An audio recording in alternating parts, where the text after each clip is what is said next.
আপনি এখানে? আমি আমি কোথায় বা যাব? আমি ম্যাডামকে দেখতে এসেছিলাম ম্যাডাম ঠিকঠাক ঘুমোচ্ছেন কিনা। আমি বালিশটা রেখেই চলে যাব।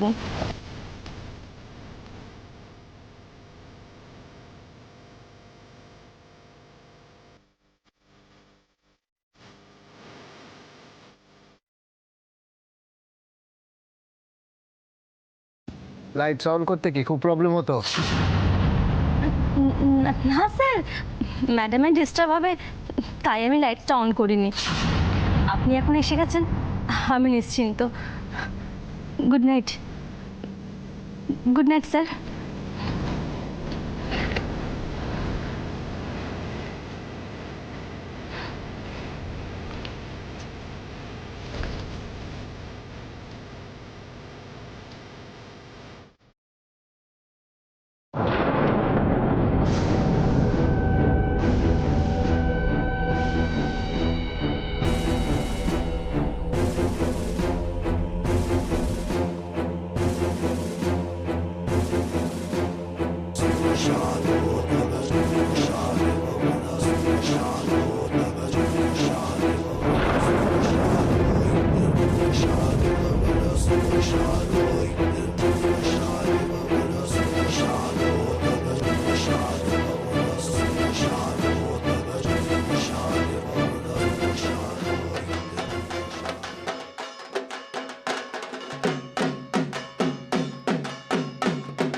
কি রে,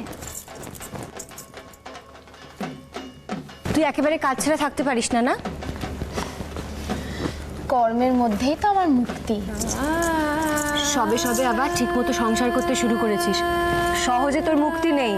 বড় বৌদিমণি, হ্যাঁ, কোরিয়ার কোম্পানির লোক এসে বলছে তোমার নামে কি একটা নাকি আছে। কোরিয়ার কোম্পানি? হ্যাঁ, তোমার সই করে নিতে হবে। আমার নামে?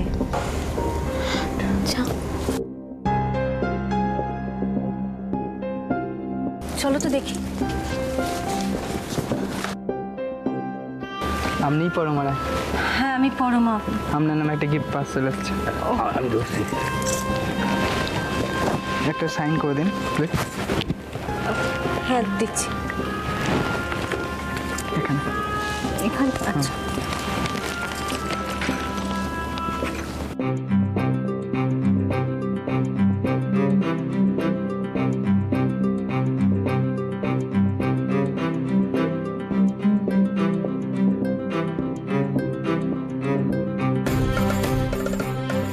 এই থ্যাংক ইউ। হরি কাকা, রাখো না এখানে। ঠিক আছে।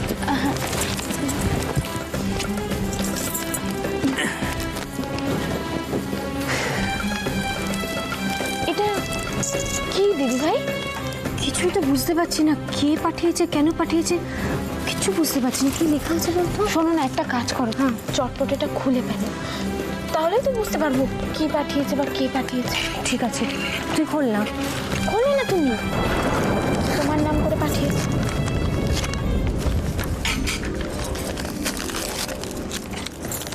এদিকটা ধর।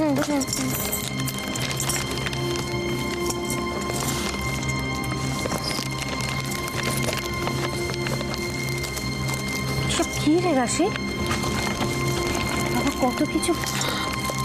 দিদি ভাই তো অনেক জিনিস গো, এই পাঠিয়েছে দেখ না।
রাশি,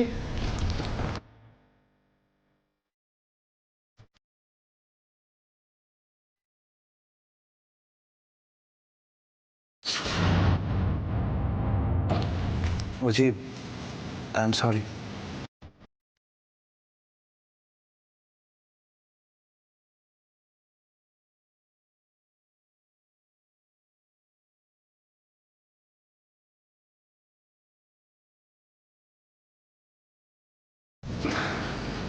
আমি জানি না যেটা হয়েছে তাতে আমি দোষ কতটা, কিন্তু এটুকু জানি যে তুই খুব কষ্ট পেয়েছিস।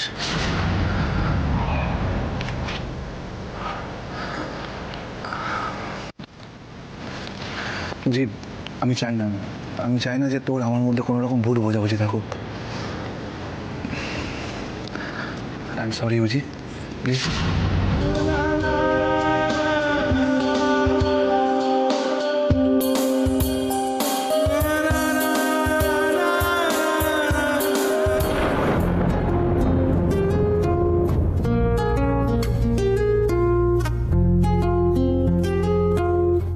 অশ্মি, উই বাহ, কি সুন্দর দেখাচ্ছে তোমাকে। বিয়ের পর তো একদম জেল্লা বেড়ে গেছে, একদম না চাঁদনি শ্রীদেবীর মতো। দেখি দেখি দেখি, আরে দেখি, আরে আরে ওর কমপ্লিমেন্টটা তো নেওয়া ফিল্মি কমপ্লিমেন্ট না, সত্যি সত্যি এটা হয়েছে। তো শ্বশুরবাড়ির লোকেরা ঠিক মতো যত্ন করছে তো তোকে?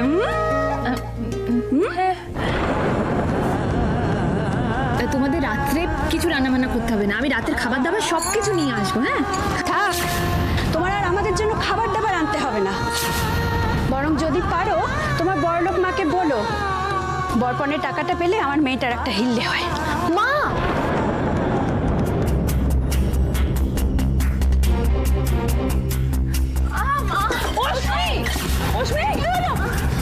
কি চলো হচ্ছে? বসবে, চলো অশ্মি, ওঠো। আরে আরে হঠাৎ করে কি হলো? হ্যাঁ, আস্তে আস্তে আস্তে আস্তে, কি হয়েছে? কি হয়েছে? কিছু হয়নি, একটু মাথাটা ঘুরে গেল হঠাৎ। হঠাৎ করে কি করে হলো? জল খাবে?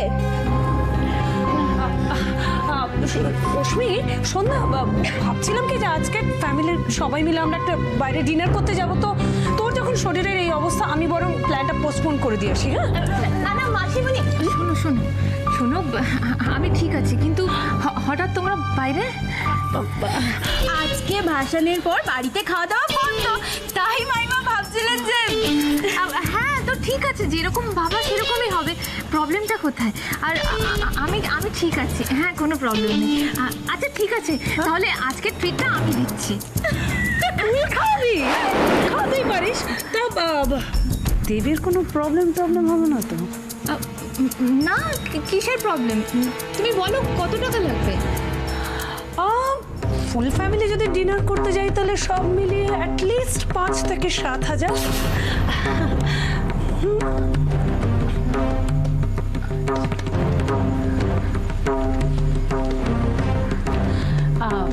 অশ্মি, আমি বলি কি, থাক, হ্যাঁ, ছেড়ে দে বাদ দে। না না না না না মাসিমণি, কোনো অসুবিধা নেই, আমি দেখছি।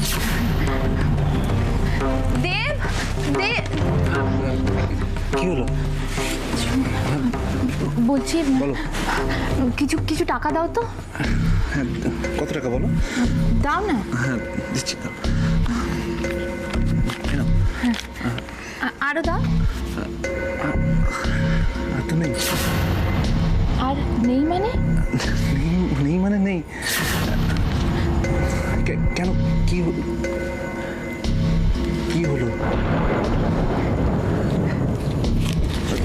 কি, আমি কিছু বুঝতে পারছি না।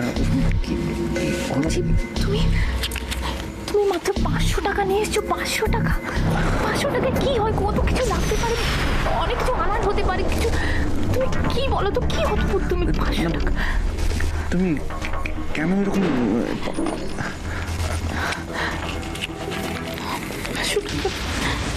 কি হয়েছে আমি কিছু তো বুঝতে পারছি না। অশ্মি, বলছিলাম কি যে থাক না, দেবেরও তো কোনো প্রবলেম থাকতে পারে। তাছাড়া তো শরীরটাও তো আজকে ভালো নেই। আজকে থাক, সাম আদার ডে। হ্যাঁ, সাম আদার ডে। না না মাসিমণি, আমি যখন বলেছি আজকে ট্রিটটা আমি দেব, তখন আমি দেব।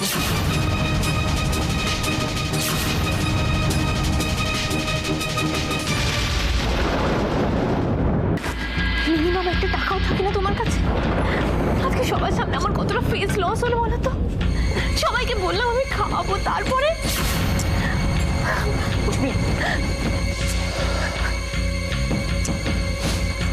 উষ্মি আমি তো এই ব্যাপারে কিচ্ছু জানতাম না। আর তাছাড়া পার্সে কেউ 5,000 টাকা নিয়ে ঘুরে বলো, তুমি বলো। উষ্মি তুমি তোমার অবস্থাটা জানো। আমার ইচ্ছে থাকলেও সেরকম সামর্থ্য নেই।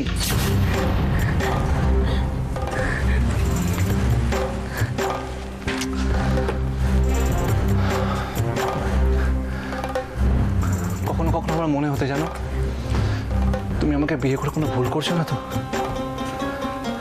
তুমি আমার কাছ থেকে কিছু তো আশা করেছিলে, কিন্তু আমি তোমাকে কষ্ট ছাড়া কিচ্ছু দিতে পারছি না, কিচ্ছু না।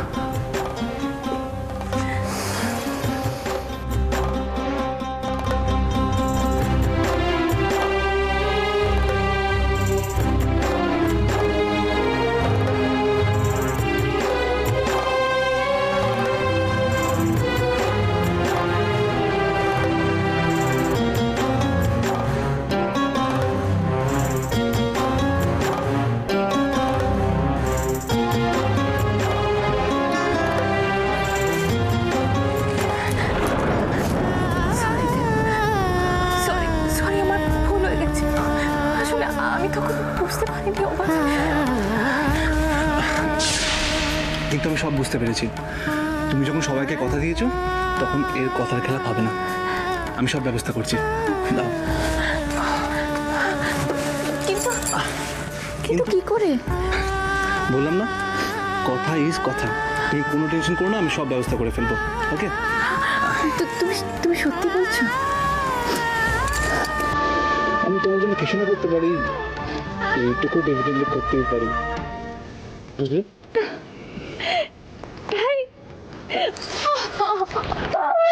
আমি তো thank you thank you thank you. Ashmi, হ্যাঁ যাই। তাহলে ঠিক আছে, আমি কিন্তু নিচে গিয়ে বলে দিচ্ছি যে ট্রিটটা আমি দিচ্ছি। পাক্কা।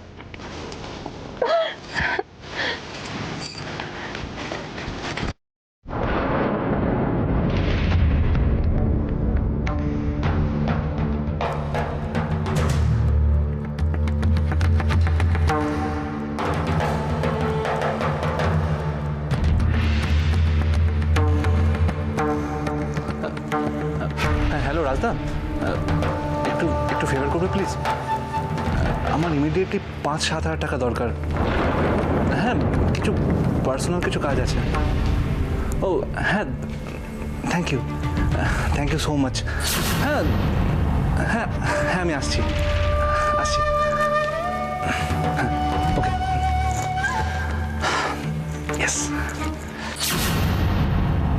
এসব কি বলছিস রাশি? মা বেঁচে আছেন? তোকে এসব কথা কে বললো? তুই দেখেছিস মাকে? আমি শুধু তোমার শাশুড়ি মাকে দেখিনি, আমি ওনাকে তো খুব ভালো করে চিনি। কি করে চিনিস রাশি? প্রথমে আমি ওনাকে চিনতাম ওনার নামে, তারপর চিনলাম বিপদের সময় পাশে এসে দাঁড়ানো একজন মানুষ হিসেবে। তখন বুঝতে পারতাম না আমি অশ্মি বিপদে পড়লেই কেন উনি সবসময় আমাদের পাশে এসে দাঁড়াতেন, আমাদের হেল্প করতেন।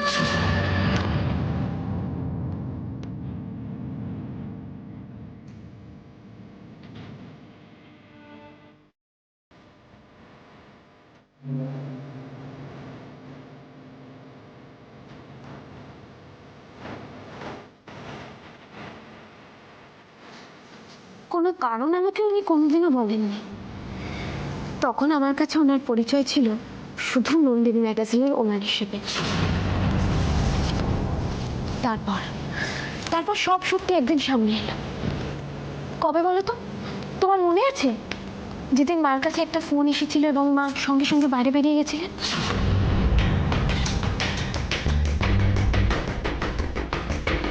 ঠিক আছে, কোথায় দেখা হবে আমি তোমাকে SMS করে বলে দিচ্ছি। তুই কি করে জানলি ফোনের কথা? তুই তো তখন...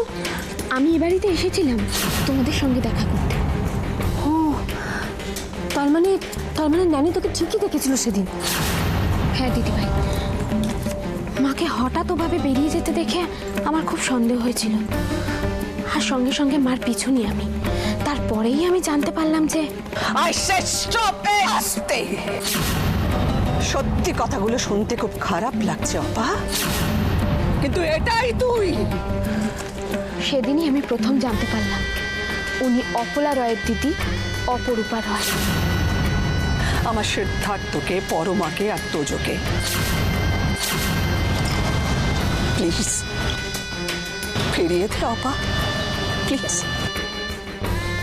আর উনি এত বছর ধরে আড়ালে থেকে মায়ের বিরুদ্ধে লড়াই চালিয়ে গেছে শুধুমাত্র তুমি আর দাদাভাইকে ফেরত পাওয়ার জন্য।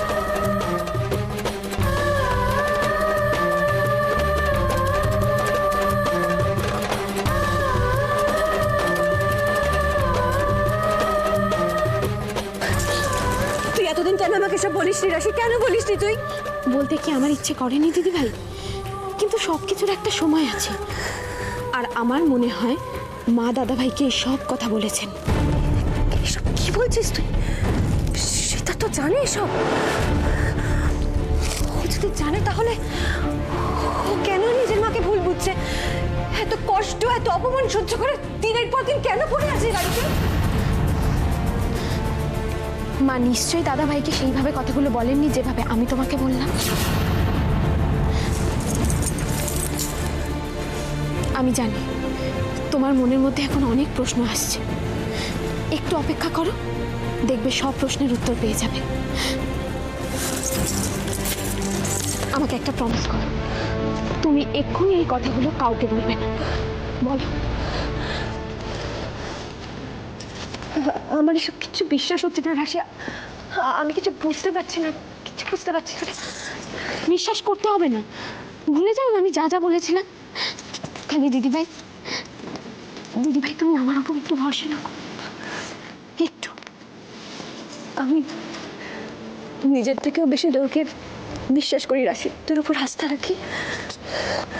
কিন্তু কিন্তু এই শাড়িগুলো, শাড়ি হয় না, শাড়ি এত ভয় না, এসব আমি কোথায় রাখবো? কেউ জিজ্ঞেস করলে আমি কি বলবো রাশি? কোথায় লুকিয়ে বলতো তুমি? কাউকে কিচ্ছু বলতে হবে না। যে জন্য তোমার নাম করে এগুলো পাঠিয়েছে তুমি তাই করবে।